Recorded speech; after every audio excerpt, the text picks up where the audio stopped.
જય જીવંતિકામાં આ વ્રત છે તે ઘણી સ્ત્રીઓ કરે છે. માતા જીવંતિકામાનું વ્રત પોતાના બાળક માટે આ વ્રત કરવામાં આવે છે. અને આ વ્રત છે એ શ્રાવણ મહિનાના શુક્રવારે કરવામાં આવે છે. પ્રથમ 2 શુક્રવારે જે કહેવાય છે કે અંજવાળિયાના શુક્રવાર કહેવામાં આવે છે.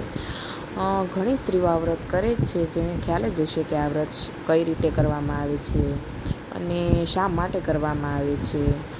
છતાં પણ હું મારા મંતવ્ય પ્રમાણે બે મિનિટના વિડીયોમાં એક વાત કહેવા માગું છું કે આ વ્રત એવું છે કે તે પોતાના બાળકના સ્વાસ્થ્ય માટે, સારા સુખ અને દીર્ઘાયુ આયુષ્ય માટે કરવામાં આવે છે.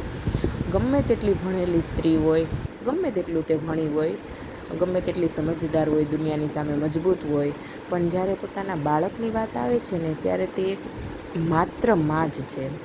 તેને કોઈ પણ કહે કે આ વ્રત કરવાથી આવી રીતે થાય છે કે આમ થાય છે, પોતાના બાળકનું આવું સારું થાય છે, એટલે કોઈ પણ માં હોય તે કાંઈ પણ કરવા તૈયાર થઈ જાય છે. એ છે આમાં જીવંતિકા માનું વ્રત. અને આ વ્રતમાં પોતાની માની એક લાગણી દર્શાવતા વ્રત છે પોતાના બાળક માટે. એટલે એમ કે પોતાનું બાળકનું લાંબુ આયુષ્ય, સારા સ્વાસ્થ્ય અને સુખ માટે એક વ્રત કરવામાં આવે છે.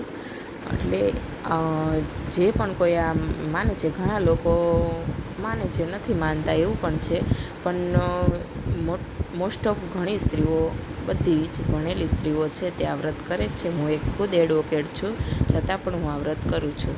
માતા જીવંતિકામાનું જે કોઈ પણ માનતા હોય તે જય જીવંતિકામાની કમેન્ટ કરજો, લાઈક કરજો, શેર કરજો. જય જીવંતિકામાં.